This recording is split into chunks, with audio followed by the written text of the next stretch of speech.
ব্যাকলিঙ্কও ব্যাকলিঙ্কও হচ্ছে মানে এরা শুধু এই এসইও যে আছে এগুলো না আর্টিকেল পাবলিশ করে। এই যে ইন্ডিয়ান বুঝছেন, এই যে এ হচ্ছে এসইও এক্সপার্ট, যেমন যে নীল প্যাটেল একজন এসইও এক্সপার্ট, তো ও হচ্ছে একজন এসইও এক্সপার্ট। তো এই এসইও এক্সপার্ট কি করছে ওরা, মানে একটা ওয়েবসাইট গ্রো করার জন্য কি কি ধরনের জিনিস মানে সবচেয়ে গুরুত্বপূর্ণ, এক হচ্ছে ব্যাকলিঙ্ক, সোশ্যাল সিগন্যাল, ইইএটি। এটার ফুল মিনিং কি জানেন? এক্সপার্টাইজনেস, অথরিটেটিভনেস এবং ট্রাস্টওয়ার্থিনেস। এটা হ্যাঁ যদি ফুল মিনিং ইএটি, হ্যাঁ, এটা একবার পড়ছিলাম, ভুলে গেছি।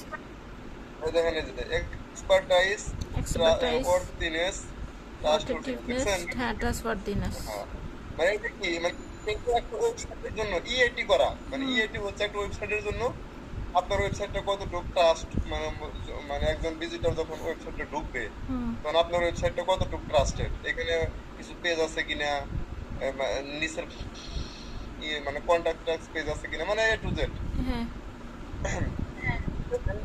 তারপর হচ্ছে কি, এই যে ব্র্যান্ড এন্ড সার্চেস, মানে আপনার ওয়েবসাইটটা যদি ব্র্যান্ড না হয়, যেমন আপনি একটা ওয়েবসাইট বানাইলেন, মানে ওয়েবসাইটটা হলো মাছের বাজার .com, সেখানে কি আপনি সবজির বাজার লিখতে পারবেন? না। কারণ আপনার ডোমেইনটাই ছিল মাছের বাজার .com। তো আপনার ডোমেইন এরকম হতে পারে যে ব্র্যান্ড হতে পারে, যেমন আপনি একটা ওয়েবসাইট বানাইছেন শুধু স্লিপ নিয়ে, মানে স্লিপিং নিয়ে, ম্যাট্রেস, বেডরুম, মানে এরকম, মানে স্লিপ রিলেটেড। আর আপনার এটার আপনি এক্সপ্যান্ড করতে পারেন, মানে ওই ওয়েবসাইটটা জাস্ট মানে ঘুমানোর যত আর্টিকেল আছে, ঘুমানোর যা যা লাগে হ্যাঁ। অ্যাক্সেসরি সবকিছু আপনি কি করছেন একটা ওয়েবসাইটের মধ্যে একদম ইগ্রেড, মানে একদম ঢুকাই ফেলাইছেন, এটাকে বলে ব্র্যান্ড। আর যদি আপনি স্পেসিফিক যদি কোনো নিশ নিয়ে কাজ করতেন, যেমন সেটা হতে পারে ম্যাক্রো বা মাইক্রো। ম্যাক্রো মানে কি, মানে বিশাল ইন্ডাস্ট্রি। যেমন ম্যাক্রো হচ্ছে ক্যাট, মানে ক্যাট হচ্ছে একটা ম্যাক্রো নিশ। আর এটা মাইক্রো নিশ হচ্ছে কেমন, যেমন মানে cat feeder, cat cat litre box, cat food, এগুলো হচ্ছে কি একটা সিঙ্গেল সিঙ্গেল নিশ, বুঝছেন? হ্যাঁ। এটা মনে রাখতে হবে যে আমাকে ব্র্যান্ড ক্রিয়েট করতে হবে। আচ্ছা যাই শুরু করে দিই। টপ পেজ আছে ফান্ডামেন্টাল, এই আর্টিকেলটা পড়বেন, আমি লিঙ্ক দিয়ে দেই। কারণ টপ পেজ এসইও যদি ঠিক মতো না করা যায়, বুঝছেন, ওয়েবসাইট কখনোই র্যাঙ্ক হয় না। এর জন্য ভাইয়া, ভালোই একটা কথা। শিট দিছি ব্যাকলিংকের, দেখছেন? আমি দেখি না আপু, আচ্ছা আমি দেখবো নি, আচ্ছা। কারণ এই যে টপ পেজ এসইও নিয়ে আগে এক্সপ্লেন করি।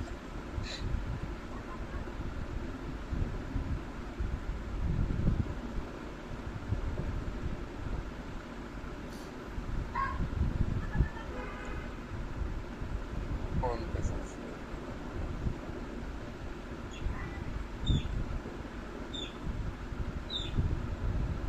আচ্ছা এই সেকশনটা না আলোচনা করি। যেমন কিওয়ার্ড ডিফিকাল্টি, মানে কেডি, মানে এখানে কি হচ্ছে 94%, মানে ভেরি হার্ড। এখন এখানে হয়তো কোনো অথরিটি ওয়েবসাইট র্যাঙ্ক করে বসে রয়েছে, যেমন সেটা হতে পারে নিউজ পেপার, সেটা হতে পারে মানে হাইলি হাইলি মনে করেন যে ডোমেইন রেটিং। এই ধরনের ওয়েবসাইটের সাথে মানে এত হার্ড কোয়ালিটি কিওয়ার্ডের সাথে কিন্তু আমি একটা নর্মাল মানুষ হইয়া, কারণ আমি কোনো এজেন্সি না, আমার 10 জন টিম মেম্বারও নাই, আমি চাইলে একটা আমার কম্পিটিটর ধরেন 1 লাখ ব্যাকলিং করছে, মানে আমি কি 1,10,000 ব্যাকলিং করা আমার পসিবল না। না। তো এই ধরনের কিওয়ার্ড থেকে আপনাকে সাবধান থাকতে হবে, মানে এত ডিফিকাল্টি ভেরি হার্ড কিওয়ার্ড নিয়ে আমি কাজ করতে পারবো না। আর হচ্ছে কি, মানে আমি যে আপনাকে জাস্ট খালি ক্যালকুলেটর রিলেটেড ওয়েবসাইটের কথা বলতেছি তা কিন্তু না, মানে একজন আমি জাস্ট উদাহরণ দিয়েছি যে অ্যামাজন প্রোডাক্ট রিভিউ নিয়ে মানে বলবো। যেমন মানে আপনি যদি 2,000 3,000 সার্চ ভলিউমের একটা কিওয়ার্ড নিয়ে কাজ করেন, তাহলে দেখবেন তো অবশ্যই কম্পিটিশন আছে। কি কারণে? কারণ ওই কিওয়ার্ড নিয়ে 2-3 হাজার মানুষ সার্চ করতেছে, তাহলে নিউজ পেপার বা বড় বড় অ্যাফিলিয়েট ওয়েবসাইট গুলা কিন্তু ওই কিওয়ার্ডটা টার্গেট করছে। তো আমাদের মেন টার্গেটটা কি থাকবো, মানে কিওয়ার্ড ডিফিকাল্টি হতে পারে যে আপনার 14 থেকে 30, মানে 30-এর নিচে। এটা হচ্ছে কিওয়ার্ড ডিফিকাল্টি। আর এই স্টেপের কিওয়ার্ড ডিফিকাল্টি মানে হাইয়েস্ট 3%, বুঝছেন? তো এটা হচ্ছে গুরুত্বপূর্ণ। মানে যে দেখেন সেমরার কিওয়ার্ড ডিফিকাল্টি 94, এটা ভেরি হার্ড, গুগলে বলেই দিচ্ছে। এসইও টুল,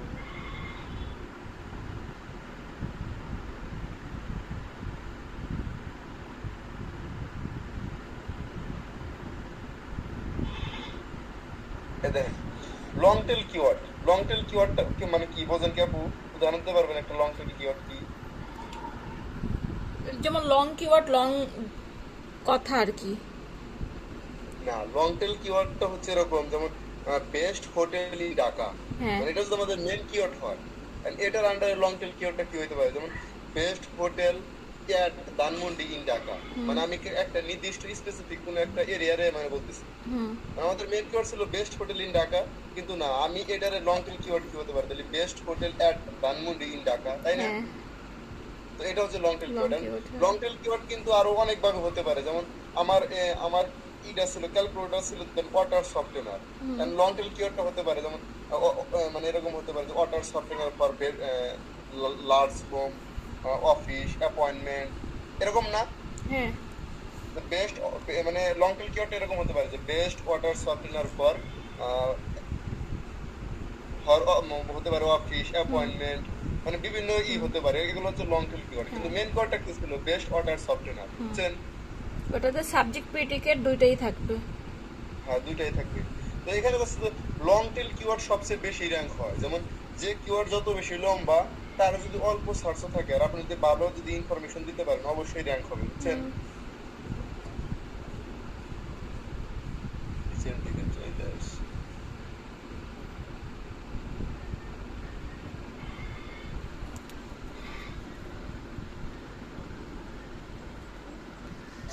ব্রোকেন কন্টেন্ট লিঙ্ক বিল্ডিং।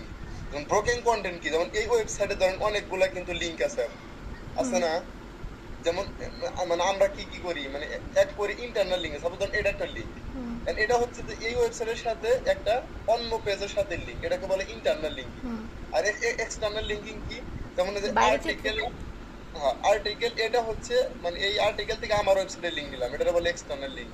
আর ও বলছে কি যে ট্রাই ব্রোকেন কন্টেন্ট বিল্ডিং, মানে আমাকে এই ব্যাক লিঙ্ক ওয়েবসাইটের অনেকগুলো ব্রোকেন কোনো পেজ আছে কিনা, যেমন এই পেজে আমি ঢুকলাম, ঢুকে দেখলাম যে এটা 404, মানে এখানে কোনো কন্টেন্ট নাই, বুঝছেন? মানে বিষয়টা বুঝছেন? যেমন আমি এই লিংকে ক্লিক করলাম, এই লিংকে ক্লিক করার পরে এই একটা এটা একটা ইউআরএল আছে, অথচ এই পেজে কোনো কন্টেন্ট নাই, এটারে বলে ব্রোকেন, মানে এই পেজটা 404। এন্ড আমি যদি আরে কন্টাক্ট করি যে ভাই আপনার যে ব্রোকেন লিংক বিল্ডিং, এই লিংকটা 404 ব্রোকেন আছে, এন্ড আপনি চাইলে এই কন্টেন্টটা এডিট করতে পারেন, বা মানে এইখানে আমার ওয়েবসাইটের একটা লিংক দিতে পারেন, মানে আমি তার একটু হেল্প করলাম তার ওয়েবসাইটে যাতে ভালো কাজ করে, তাই না? মানে এটাকে লিঙ্ক বলে না ইন্টারনাল কন্টেন্ট, ব্রোকেন লিংক। হ্যাঁ, লিঙ্ক না কন্টেন্ট। না লিংক। যেমন আমি এই ওয়েবসাইটের ভুল ধরতেছি না যে এই ওয়েবসাইটে আপনার ব্রোকেন লিংক বিল্ডিং আছে, যেমন এই লিংকটা ব্রোকেন, মানে যে পেজটা ধরেন 404 কোনো কারণে, বুঝছেন? মানে কন্টেন্ট ডিলিট করে দিছে বা কন্টেন্ট দেয় নাই, তো এই কারণে যখন এই আর্টিকেলটা আমি পড়তে এলাম, কারণ আমি এই লিংকে ক্লিক করে যদি দেখি যে এখানে কোনো কন্টেন্ট নাই, তাহলে কিন্তু এটা এসইওর একটা ব্যাড ইফেক্ট, বুঝছেন? মানে গুগল মনে করবো যে তুমি লিংক দিছো অথচ কন্টেন্ট নাই, ভিজিটর মানে 1 লাখ ভিজিটর যদি এখানে ভিজিট করে, আর যদি 200 ভিজিটর যদি এখানে ক্লিক করে যদি এই পেজে যদি দেখে যে কোনো কন্টেন্ট নাই, তাহলে গুগল এই পেজটা ডাউন করে দিব। মনে করেন যে এটা যদি এই কন্টেন্টটা যদি 1 নম্বর পজিশনে থাকে, গুগল 10 নম্বর পজিশনে দিয়ে দিব, বুঝছেন? এই যে আরেকটা কথা, সাইট অডিট। সাইট অডিটটা হচ্ছে এরকম, যেমন আপনার ওয়েবসাইটে মানে আপনার সপ্তাহে 1 বার থেকে 2 বার মানে আপনার ওয়েবসাইটের ফুলফিলি চেক করা উচিত। মানে আপনি কিভাবে করবেন? যেমন আমি এসরেফে যদি যাই,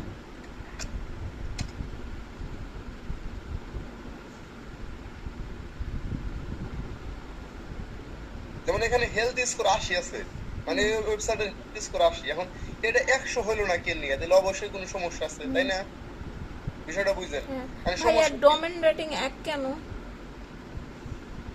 ডোমেইন রেটিং 1 মানে আমি এখানে তো লিংক বিল্ডিং করি নাই, আচ্ছা মানে এখানে যদি আমি লিংক বিল্ডিং করতাম তাহলে এটা বাইরে যাইতো, বুঝছেন? বিষয়টাকে বোঝেন? মানে এখানে 80, মানে আমি যা যা বলি সেটা শুনুন, মানে এখানে 80 হেলথ স্কোর, এখানে 100 হলো না কিন্তু, তার মানে অবশ্যই কিছু সমস্যা আছে। তো আমি কি করব, এই প্রজেক্টটা আমি সিলেক্ট করলাম, এখানে চলে গেলাম, এই যে সাইট এক্সপ্লোরার, তাহলে এখানে গেলাম, যাওয়ার পরে আমি এই ওয়েবসাইটে কি কি সমস্যা সেটা আমি দেখি।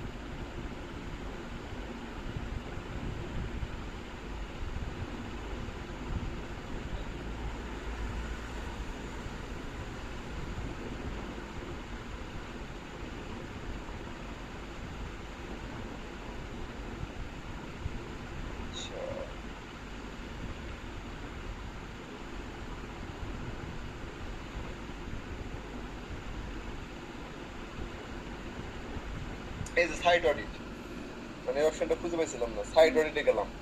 যাওয়ার পরে দেখেন এইখানে মানে 80 হলো স্কোর, 100 হলো না, অবশ্যই কোনো পেজে সমস্যা আছে, তাই না? হুম এই যে সুলো পেজ, দেখেন এই যে সুলো পেজ 420টা পেজ আছে যেটা সুলো, তার মানে আমার ওয়েবসাইটের হোস্টিং সার্ভারটা তেমন ভালো না, বুঝছেন? হুম বিষয়গুলো দেখেন, এগুলো কিন্তু আমাকে ফিক্স করতে হবে অচিরেই। হুম যেমন এখানে কি আছে, মিসিং অল্টার টেক্সট, মানে যে মানে যতগুলো ইমেজ আছে ওইখানে আমি হয়তো মানে কিছু আমি করছি, মানে চেঞ্জ করছি বা মানে মিস আছে, মানে যেগুলোতে আমি মানে অল্টার টেক্সট দেই নাই, যেগুলোতে ওইগুলো হুম লিখি, তাই না? মানে হ্যাঁ এটা কিন্তু বুঝাই দিচ্ছে। তো ইমেজের অল্টার টেক্সট দিতে হবে। আমি ওই তারপরে ইমেজে দিছি যেটা ডক্সের কালকে সেট করলাম। আচ্ছা, মানে এখানে মেটা ডিসক্রিপশন ট্যাগ, মানে মেটা ডিসক্রিপশন মানে যতগুলা ইউআরএল আছে, হুম হতে পারে যে আমি কিছু ইউআরএল এ মানে কিছু কন্টেন্টের মেটা ডিসক্রিপশন দেই নাই, তো হুম এটা অবশ্যই আমাকে ফিক্স করতে হবে। হুম পেজ লিংক টু রিডাইরেক্ট, মানে এখানে হচ্ছে কি হলুদ সিগন্যাল, মানে এটা এতটা ইম্পর্টেন্ট না, যেগুলো রেড সিগন্যাল হুম মানে এটা কিন্তু বেশি ইম্পর্টেন্ট, তাই না? হ্যাঁ কিছু পেজ আছে আমি কোনো ইন্টারনাল লিঙ্কিং ইউজই করি নাই, মানে ইন্টারনাল লিঙ্ক করতে বলতেছে যে হুম আপনি ইন্টারনাল লিঙ্কিং করেন। আবার কিছু পেজ আছে যে মেটা ডেসক্রিপশন খুব শর্ট, মানে হুম একটা মেটা ডেসক্রিপশন মিনিমাম 160 ক্যারেক্টার হওয়া উচিত। হুম And এই মেটা ডেসক্রিপশন যদি আমি 140 ক্যারেক্টার দেই তাহলে এটা শর্ট হলো না? হ্যাঁ অবশ্যই আপনি 150 ক্যারেক্টার মেটা ডেসক্রিপশন লেখার চেষ্টা করবেন। সেখানে গেল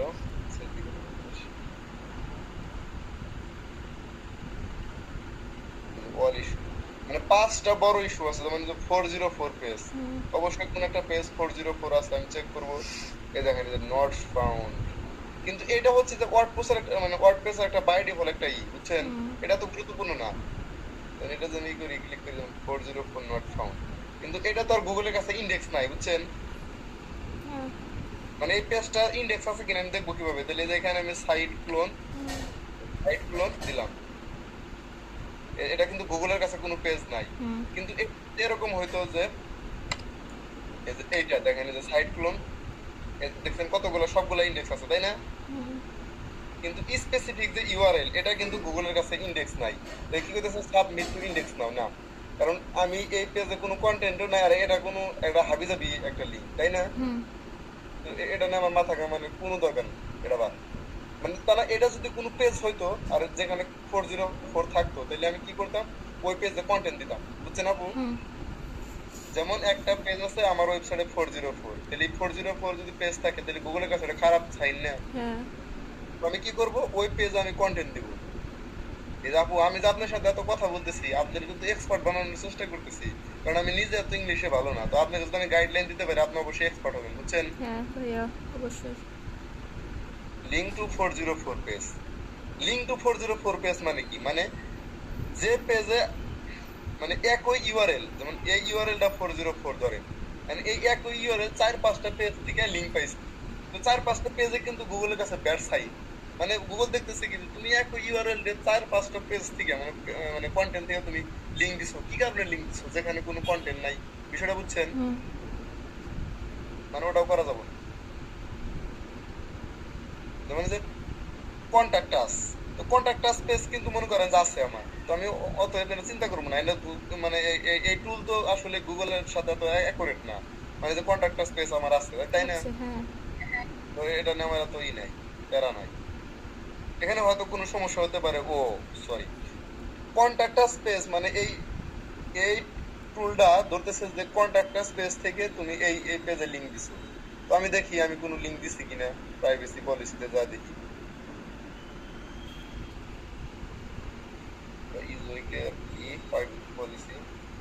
প্রাইভেসি পলিসি জেনারেট, হ্যাঁ এটা এই যে একটা লিংক দিছি, এটা তো যেটা তো আমি জেনারেট করছি এটা।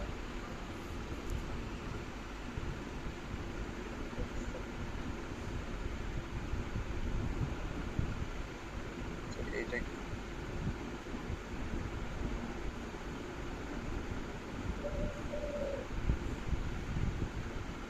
আচ্ছা, এটা ডিলিট করতে হবে, টার্মস এটা কোনো প্রবলেম না, আবার চলে আসি ডিসক্লেমার। আচ্ছা যে ইউআরএলটা সোজা মানে শো করছে, এটা কোনো ব্যাপার না, বুঝছেন আচ্ছা আপু? আবার অলি নো ইন্ডেক্স পেজ, মানে কিছু আছে যে কিছু পেজ আছে যে ইন্ডেক্স হয় নাই।